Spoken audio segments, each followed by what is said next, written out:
안녕하세요. 그리스도 영성학교는 연하신 목사입니다. 오늘은 3월 2주 영성학교 훈련 내용에 대해서 말씀드리겠습니다. 소확행이라는 신조를 알고 있죠. 소소하지만 확실한 행복이라는 말의 준말이라고 합니다. 이 말은 행복하기 어려운 현재 대한민국의 상황을 역설적으로 보여주고 있죠. 구한말 시대에 가장의 역할과 목표는 가족들이 굶주리지 않게 하는 것이었습니다. 배를 골치 않는 것만으로 행복할 수 있었죠. 옛날에는 하루에 2끼를 먹었어요. 로또에 당첨된다고 행복해지는 것은 아닙니다. 진정한 행복은 마음속에서 나오기 때문이죠. 어떻게 살아야 행복할 수 있을까요? 이 질문에 해답을 얻기 위해서는 우리를 창조하신 분에게 가야 합니다. 하나님은 사람 육체뿐 아니라 마음도 지으신 분이시기 때문이죠. 전도서에는 하나님께서 우리에게 영원한 것을 사모하는 마음을 주셨다고 하셨습니다.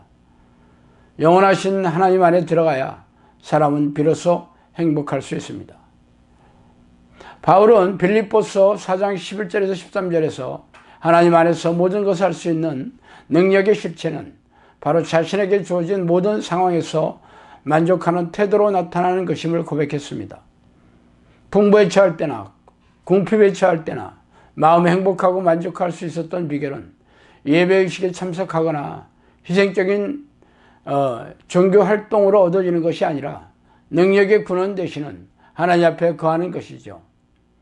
예수님께서도 우리가 세상에 주는 평안과 다른 내면에서 샘솟는 평안 가운데 거하기를 원하셨습니다.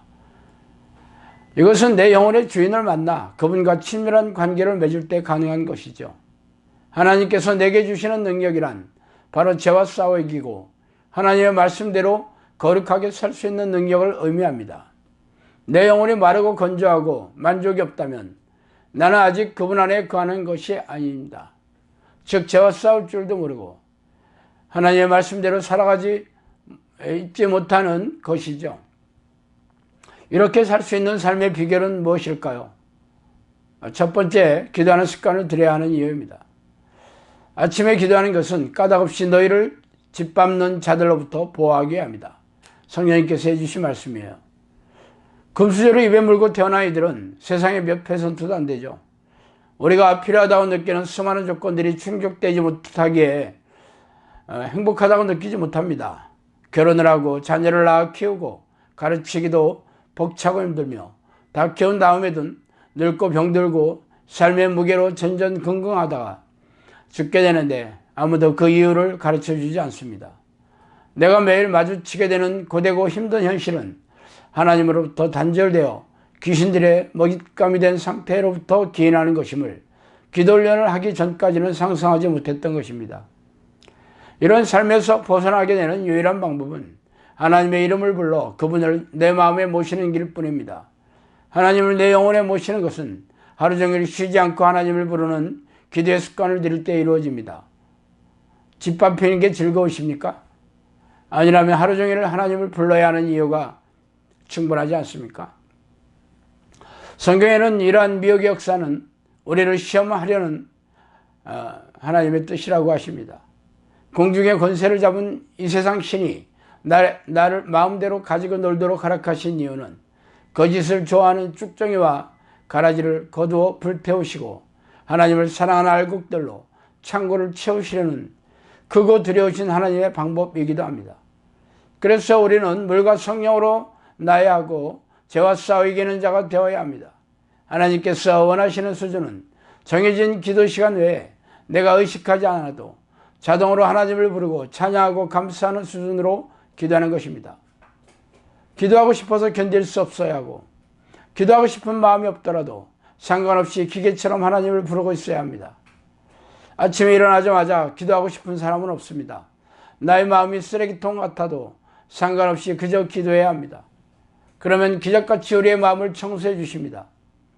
기도를 안 하는 죄가 가장 큰 죄예요. 내 마음을 적에게 파는 행위이기 때문입니다. 그러므로 우리는 쉬지 않고 기도하는 습관을 들여야 하며 이 중 아침 기도는 승리의 첫 포문을 여는 중요한 기도입니다. 내 마음이나 육체가 나를 지배하지 않도록 기도의 습관을 들이세요.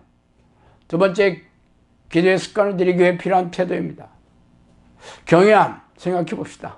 시편 103편은 하나님의 성품과 하나님과 친밀한 관계를 맺기 위한 열쇠가 나옵니다. 다윗은 하나님의 특별한 사랑과 은혜를 누린 몇 안 되는 위인 중에 한 분이죠. 끔찍한 범죄를 저질렀음에도 불구하고 다윗의 왕위가 패하지 않았으며 그의 후손으로 메시아를 보내실 정도로 편파적인 사랑을 받았던 인물입니다. 우리가 하나님의 이름을 부르는 기도를 하는 이유도 하나님과 이 정도로 친밀한 관계를 누리기 위해서라고 할 수 있죠. 그 열쇠는 하나님을 두려워하는 것입니다. 하나님을 두려워하는 것은 죄 짓는 것을 두려워하고 그의 계명을 기억하고 지키는 것을 말합니다. 그러려면 내 마음과 생각에 자꾸 하나님으로 채우려고 해야 합니다. 하나님을 생각하는 것이 끊기지 않도록 훈련해야 합니다. 내 생각이 딴 데로 갔을 때 귀신들은 틈을 노리죠. 하나님을 경외하는 데 초점을 두고 기도 훈련을 하시다 보면 하나님을 만나는 데 시간이 그리 오래 걸리지 않습니다. 그 다음 사랑을 살펴봅시다. 기도의 목적이 나를 기쁘게 하는 것이 아니라 하나님을 기쁘시게 하는 것입니다.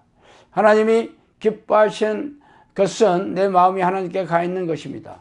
하나님을 쉬지 않고 부르고 떠올릴 때 하나님을 기쁘시게 하려는 마음이 들어옵니다. 하나님께 감사하고 찬양하고 내 죄를 고하는 것은 하나님을 기쁘시게 하려는 것이죠. 하나님의 뜻을 찾고 순종하면 하나님의 사랑 안에 거하게 됩니다. 그런 사람은 공동체 안에서, 가정 안에서 주여 내가 무엇을 하오리까 물으며 사랑을 실천하려고 합니다. 자기의 유익을 구하기만 하는 마음은 하나님의 사랑이 거할 수가 없어요. 사랑할 힘을 하나님께 요청하며 사랑의 원리 안에서 생각하고 말하고 행동해야 합니다. 내 교만이 나 자존심을 버리고 십자가에서 자신을 못 박으신 주님을 기억하며 자기의 의지를 꺾어야 이렇게 순종할 수 있습니다. 매 순간 내가 죄인임을 고백하고 내가 문제임을 인정하지 않으면 하나님을 기쁘시게 하는 순종의 삶을 살 수 없습니다. 이러한 태도로 사는 것이 자신을 제물로 드리는 것이며 영적 예배의 삶을 사는 것입니다. 제물은 죽어야 하나님께 바쳐질 수 있는 것이지 살아있는 상태에서는 제물이 되지 못합니다.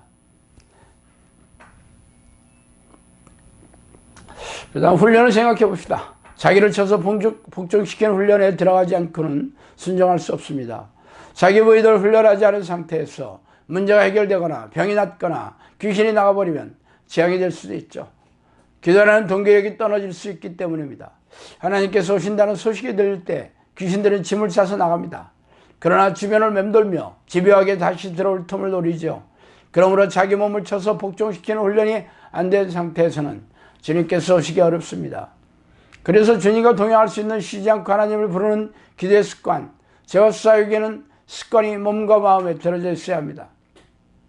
이기기를 다투는 자마다 모든 일에 절제하나니 저희는 썩을 멸류관을 얻고자 하되 우리는 썩지 아니할 것을 얻고자 하노라. 모든 일에 자기가 원하는 대로 하지 않고 주님을 기쁘시게 하기 위해 절제하는 훈련을 하는 자들은 상을 얻습니다. 이것을 계속 훈련하지 않는다면 남들을 복되게 하다가 자신이 오히려 하나님께 버려질 수 있습니다. 예전으로 돌아가는 게 너무 쉬운 일이므로 바울조차도 두려움으로 자신을 복종시켰습니다. 우리도 두려워하는 마음으로 훈련하는 자가 되어야 하겠습니다. 자, 오늘은 여기까지 하겠습니다. 감사합니다.